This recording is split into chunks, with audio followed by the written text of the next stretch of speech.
자, 야곱은 자신의 아들들을 향해서 앞으로 당할 일, 다시 말해 앞으로 그들에게 일어날 일을 전해 주었죠. 이거는 점치는 것이 아니고 미래를 예측하는 것도 아닙니다. 하나님께서 하나님의 백성, 그 중에 믿음의 조상인 야곱을 통해 주시는 신령한 말씀입니다. 비록 우리의 눈에 이것이 저주처럼 보이기도 하고 좋지 않은 말씀들이 담겨 있다 하더라도 성경은 창세기 49장 28절에 이것을 축복이다라고 표현을 했습니다. 야곱이 그들 각 사람에게 분량대로 축복했다라고 말씀하시죠. 자, 이 말씀을 제가 계속 반복적으로 드립니다. 반복적으로 말씀을 드릴 때는 그 이유가 뭘까요? 중요하기 때문이죠. 중요한데 그 중요한 것을 우리가 자꾸 잊어버려서 계속해서 반복적으로 말씀드립니다. 좋은 말이든 나쁜 말이든 하나님께로부터 나오는 모든 말씀이 축복이 될 수 있는 이유는 뭐라고 말씀드렸어요? 우리가 그 말씀을 듣고 올바른 선택을 하고 올바른 길로 가게 될 때 그 말씀이 비록 저주의 말씀이라 하더라도 축복의 말씀이 된다고 계속해서 말씀드립니다. 우리는 이미 우리에게 일어날 일들, 가장 중요한 일이 말씀으로 주어졌습니다. 그 말씀이 뭡니까? 한 번 죽는 것은 사람에게 정해진 바요, 그 이후에는 심판이 있으리니라는 히브리서 9장 27절의 말씀 우리에게 이미 주어졌습니다. 근데 그 말씀을 듣고도 가만히 있는다면 그 사람은 그 심판에서 심판을 받고 영원한 둘째 사망에 들어가는 것이고, 그 말씀을 듣고 자기 자신의 죄를 깨닫고 심판에서 유죄가 아닌 무죄 선고를 받고자 하는 사람은 예수 그리스도 앞으로 나와서 그분의 은혜 안에 들어가서 새로운 피조물의 삶을 살게 되는 것입니다. 이것을 이론으로만 알고 있다고 해서 구원에 이르는 것은 아닙니다. 이 사실을 알기 때문에 썩어져가는 옛사람을 벗어버리고 새 사람을 입고 살아가는 사람이 하나님의 축복을 받는 것입니다. 그 모습을 우리는 야곱에게서 보고 있습니다. 약속의 집안에서 태어났다고 해서 그냥 약속의 축복을 받은 것이 아니라 본래 가지고 태어난 그의 그 옛사람을 벗어버리고 새 사람을 입는 과정을 지나가면서 야곱에서 이스라엘이라는 상징을 우리에게 보여준 것이 야곱의 삶입니다. 자신의 힘으로 축복을 쟁취하려고 했던 야곱, 남의 뒤꿈치나 잡고 속고 속이며 살던 야곱, 필요하다면 자신의 딸을 욕보인 이방인들인 세겜과도 평화협정을 맺고 그들과 하나가 되려고 했던 야곱, 그 야곱을 하나님께서는 하나님이 친히 싸워주시는 이스라엘로 만들어내셨습니다. 여러분 각자의 삶은 어떠십니까? 여러분의 삶은 야곱에 더 가깝습니까? 아니면 이스라엘에 더 가깝습니까? 우리 모든 믿는 자는 야곱으로 태어나서 이스라엘로 변해가고 이스라엘로 죽어가는 과정 속에 있습니다. 아브라함의 하나님, 이삭의 하나님이 야곱의 하나님이 되신 것처럼 아브라함과 이삭과 야곱의 그 하나님께서 나의 하나님이 되시는 과정을 살아가는 것입니다. 그 속에서 우리는 에서를 피해 도망하기도 하고 라반과 머리싸움을 하기도 하고 속기도 하고 속이기도 하고 목숨이 위태로워서 두려워서 도망가야 하기도 하고 야복강에서 하나님과 씨름해야 하기도 하고 무서운 형 에서를 대면해야 하기도 하고 상황이 좀 나아졌다고 해서 다시 세상 속에 들어가 살기도 하고 그렇게 살다가 세겜과 문제를 겪기도 하고 가정에 슬픈 일이 일어나기도 하고 내가 의지하던 사람들을 하나씩 모두 떠나 보내야만 하기도 하고 기근을 만나기도 합니다. 그러나 이 모든 일 속에서 결국 야곱은 하나님을 인정하게 되고 하나님이 나의 하나님이 되시는 가장 큰 축복을 받게 되었습니다. 하나님의 초청을 받아 하나님의 자녀가 된 자들은 아브라함, 이삭, 야곱 이들이 갔던 길을 반드시 가게 되어 있습니다. 늘 말씀드리지만 선택은 여러분 각자가 하실 수 있습니다. 이삭처럼 빨리 하나님을 신뢰할 수 있고 아브라함처럼 40여 년이 걸릴 수도 있고 야곱처럼 130년의 시간이 걸릴 수도 있습니다. 어떤 길을 선택할 것인지 지혜로운 선택을 하시는 여러분이 되시기를 축원합니다. 이제 정말 야곱이 이 땅에서의 삶을 마칩니다. 그 모습을 보겠습니다. 창세기 49장 29절에서 33절입니다. 창세기 49장 29절에서 33절 함께 읽겠습니다. 그가 그들에게 명하여 이르되 내가 내 조상들에게로 돌아가리니 나를 햇사람 에브론의 밭에 있는 굴에 우리 선조와 함께 장사하라. 이 굴은 가나안 땅 마므레 앞 막벨라 밭에 있는 것이라. 아브라함이 햇사람 에브론에게 밭과 함께 사서 그의 매장지를 삼았으므로 아브라함과 그의 아내 사라가 거기 장사되었고 이삭과 그의 아내 리브가도 거기 장사되었으며 나도 레아를 그곳에 장사하였노라. 이 밭과 거기 있는 굴은 햇사람에게서 산 것이니라. 야곱이 아들에게 명하기를 마치고 그 발을 침상에 모으고 숨을 거두니 그의 백성에게로 돌아갔더라. 아멘. 자, 29절에 보니까 야곱이 내가 내 조상들에게 돌아가리니 라고 했습니다. 이 말의 의미는 히브리 표현에서 나 이제 죽는다 그런 표현입니다. 근데 재밌는 것이 한국어 번역은 내 조상들에게 돌아간다 이렇게 되어 있지만 사실 원어는 나의 백성들에게 돌아간다 하는 의미입니다. 그리고 내가 돌아간다 하는 것이 아니라 내 백성들에게로 모이게 된다. 내가 모여짐을 당한다 이런 말입니다. 그러니까 자신의 의지로 돌아가는 것이 아니라 내가 돌아가짐을 당한다는 거예요. 수동적으로 당하는 거죠. 결국 이 말의 의미는 자신이 원해서가 아니라 죄인에게 있는 사망의 권세, 그 권세가 나를 데려가야 하는 곳으로 데리고 간다라는 의미입니다. 이 말은 아브라함이 죽을 때도 사용했고 이삭이 죽을 때도 사용했고 에서가 죽을 때도 사용됐습니다. 그러니까 모든 죽는 사람들, 죄 속에서 태어나서 죽어가는 모든 사람들이 일반적으로 사용하는 표현이 바로 이 표현입니다. 나의 백성에게로 돌아가짐을 당한다. 근데 여기는 그냥 번역을 내 조상들에게로 했습니다. 근데 똑같은 말을 어떤 본문에서는 백성에게로, 어떤 본문에게는 열조에게로, 어떤 본문에서는 조상에게로 이렇게 그냥 한국말로 번역을 다 바꾸었지만 히브리 원어는 다 같은 표현입니다. 자, 근데 야곱은 제가 말씀드린 대로 지금 이 표현 내가 나의 조상에게로 간다, 나의 백성들에게로 간다는 이 표현을 아브라함도 이삭도 에서도 썼다고 말씀드렸어요. 근데 야곱도 씁니다. 그러니까 이 표현 자체는 내가 죄인으로 태어나서 이제는 죄인이 가야 하는 그곳으로 내가 가짐을 당한다, 끌려감을 당한다라고 하는데 야곱은 이전의 사람들과는 전혀 다른 표현 하나를 쓰는데 그게 뭐냐 하면 나를 우리 손조와 함께 장사하라라는 표현이에요. 여기서 손조라는 단어의 원어는 히브리어 아부입니다. 아버지라는 뜻이죠. 아빠. 그러니까 내 아버지의 복수형인데 그러니까 야곱은 지금 나의 아버지들과 함께 장사하라라고 말하고 있어요. 그리고 그 아버지들이 누구인지를 명확히 밝히죠. 히브리 문법에서 아버지들 하면 자기의 모든 선조 조상을 다 말할 수 있지만 지금 야곱이 말하고 있는 아버지는 특정 아버지를 이야기하고 있는 거예요. 그 아버지가 누구예요? 햇사람 에브론에게서 산 막벨라 굴에 있는 자신의 아버지들, 곧 아브라함과 이삭과 함께 묻어달라라고 말하고 있습니다. 자, 야곱은 그 막벨라 굴이 어떤 굴인지를 설명해 주고 있습니다. 할아버지 아브라함이 햇사람 에브론에게 사서 자신의 아내 사라를 묻었던 곳이다라고 말하고 있죠. 그래서 할아버지 아브라함과 사라가 거기 묻혔고 아버지 이삭과 리브가가 거기 묻혔고 나도 레아를 거기에 묻었다라고 합니다. 자, 레아의 죽음이 성경에는 기록되어 있지 않은데 여기 보니까 기록이 되어 있어요. 레아가 야곱보다 먼저 죽은 거죠. 이곳 애굽에 오기 전에 그러니까 17년 더 전에 레아가 죽은 것을 알 수 있습니다.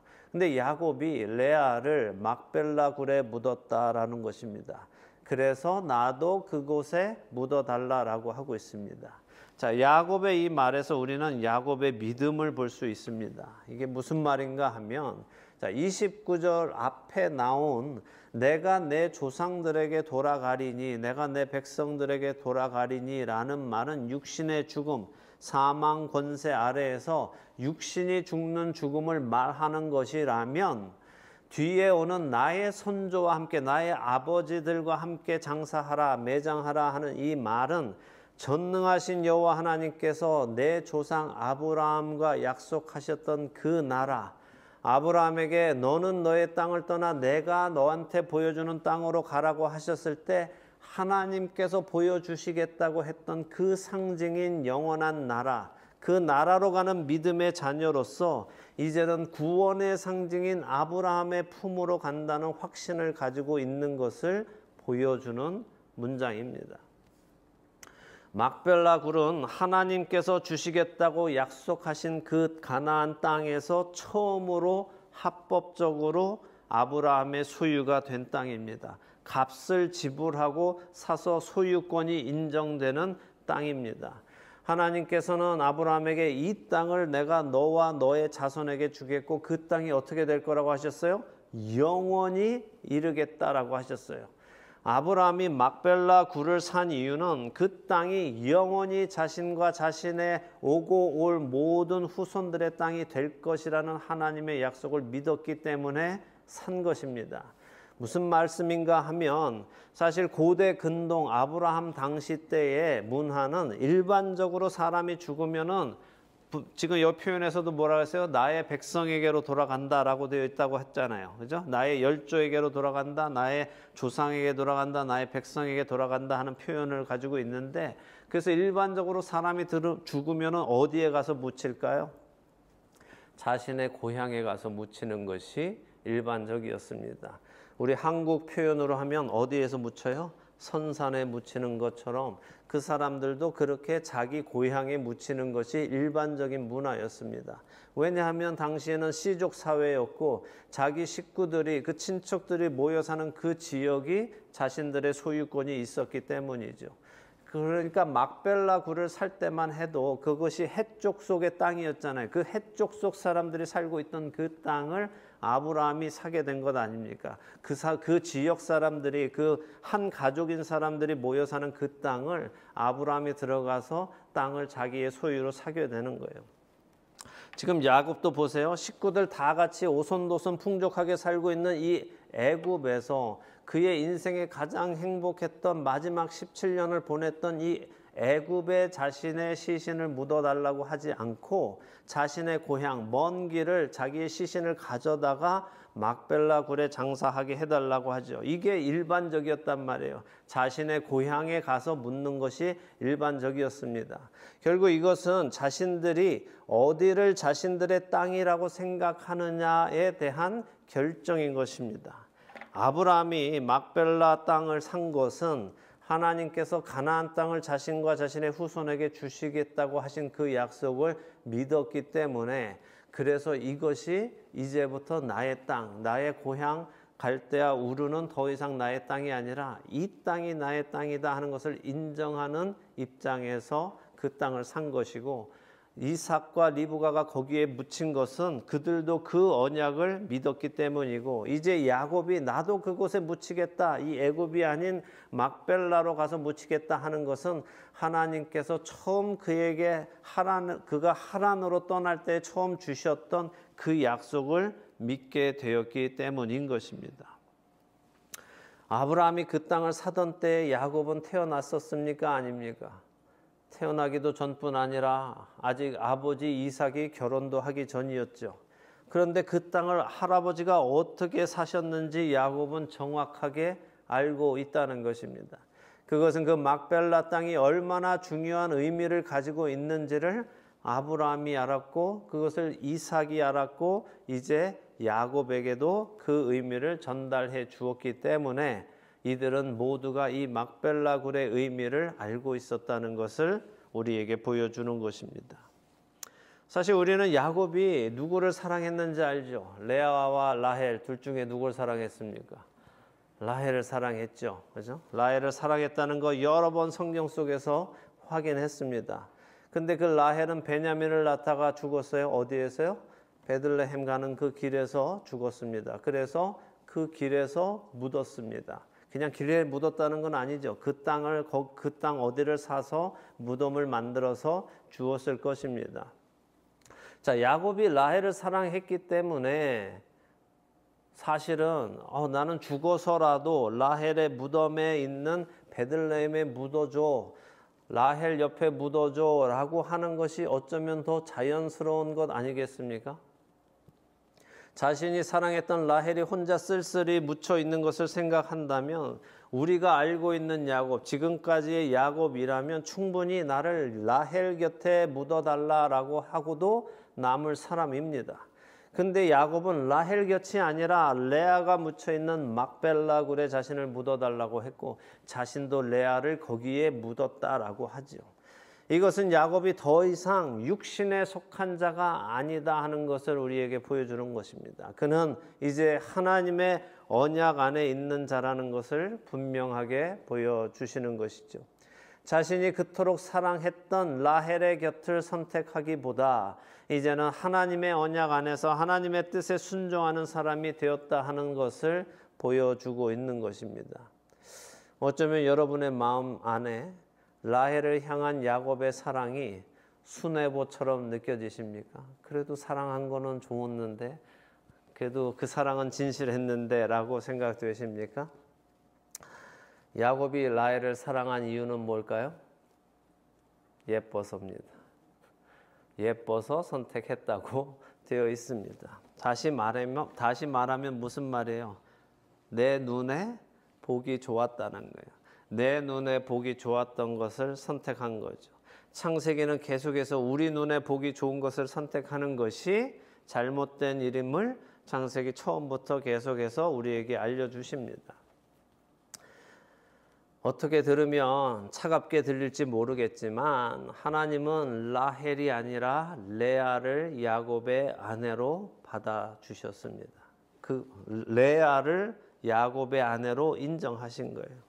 그래서 막벨라 굴에는 라헬이 아니라 레아가 묻히게 되는 것입니다. 그리고 야곱도 그것을 인정하고 순종하는 것입니다. 야곱이라는 한 사람이 자신이 사랑하던 것까지 다 내려놓고 하나님의 결정에 하나님의 뜻에 순종하는 사람이 되어서 믿음의 조상의 반열에 들어가게 되는 것입니다. 이것은 우리가 반드시 생각해야 합니다. 나의 육신에 원하는 것을 더 이상 쫓지 않아야 한다는 것. 야곱이 자신의 육신에 원하던 라헬을 내려놓고 이제는 레아와 함께 영원히 있겠다라는 것이 어떤 의미인지 우리가 깨달아야 한다는 말씀입니다. 야곱은 이렇게 하나님께 순종하는 모습을 보이면서 그 발을 침상에 모으고 똑바로 누워서 숨을 거두었다라고 기록하십니다. 창세기 25장에서 태어나서 오늘 여기 창세기 49장의 죽음을 맞이하는 야곱. 창세기가 총 50장인데 총 50장 중에 야곱의 이야기가 25장에 걸쳐서 기록되어 있습니다. 창세기의 반이 야곱의 이야기라는 거예요. 중간에 요셉의 이야기가 담겨 있는 듯 하지만 사실 요셉의 이야기는 요셉 개인의 이야기가 아니라 여전히 야곱의 이야기다라고 말씀드렸어요. 하나님께서 야곱을 다듬어 가시는 중에 요셉을 사용하셨다. 그것이 들어가 있다고 말씀드렸어요. 야곱의 이 이야기는 아담보다도 노아보다도 믿음의 조상 아브라함보다도 약속의 아들 이삭보다도 더 중요한 위치를 차지하고 있고 더 많은 양을 성경이 할애하고 있다는 것입니다. 왜 그럴까요? 왜 야곱의 위치는 이렇게 중요할까요? 그것은 야곱에서 이스라엘이 되기 때문입니다. 한 죄인이 자신의 정욕대로 자신의 뜻대로 자신의 생각대로 살아가지만 그런 그를 택하시고 구원하시기로 작정하신 하나님께서 그를 하나님 앞에 세우기에 흠도 없고 점도 없는 이스라엘이라는 상징으로 만들어 가시는 여정이 야곱의 삶 속에 25장이나 되는 그 스토리 안에 담겨 있기 때문입니다. 그리고 그것이 곧 우리 모든 성도들을 향한 하나님의 뜻이기 때문입니다.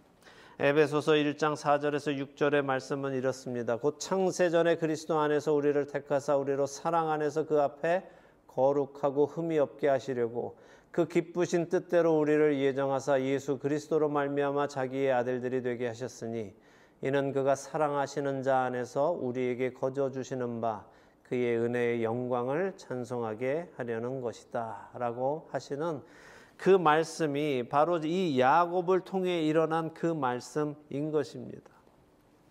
빌립보서 1장 6절에도 말씀하시죠. 우리 안에 착한 일을 시작하신 이가 그리스도 예수의 날까지 이루실 줄을 확신하노라 라고 하신 것입니다. 야곱의 안에서 착한 일을 시작하신 그 하나님께서 하나님의 때에 마치시고 야곱을 이스라엘로 죽게 하신 거예요. 우리는 지금까지 야곱의 인생을 하나하나 살펴보면서 여기까지 왔습니다. 그가 야곱에서 이스라엘이 되는 과정을 하나하나 살펴보았습니다. 우리 모두는 야곱이 이스라엘이 된 것은 야곱의 의나 야곱의 행위나 야곱의 노력이 아니었음을 보았습니다. 오래 참으시고 노하기를 더디하시고 사랑과 긍휼과 자비가 넘치시는 하나님께서 야곱의 고백처럼 그의 출생에서부터 그와 동행하시며 그를 지키시고 그를 도우시고 그의 필요를 채우시고 인도하시며 그가 스스로 하나님을 나의 하나님이라고 인정하시도록 하신 것을 보았습니다. 이제는 우리의 차례입니다.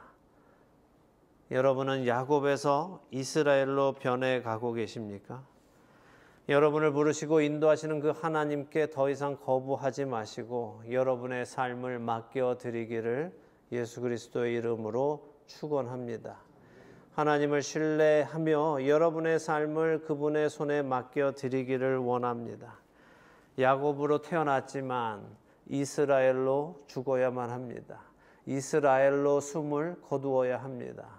만약 우리가 야곱으로 태어났는데 이스라엘이 되지 못하고 야곱으로 숨을 거둔다면 우리에게는 소망이 없습니다.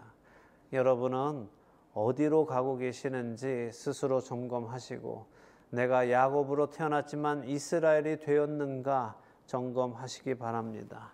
더 이상 야곱처럼 돌아가지 말고 더 이상 뒤로 가지 말고 더 이상 제자리에 머물지 마시고 이제 야복강의 그 씨름을 멈추시고 여러분의 삶의 운전대를 하나님께 내어드리시기를 바랍니다.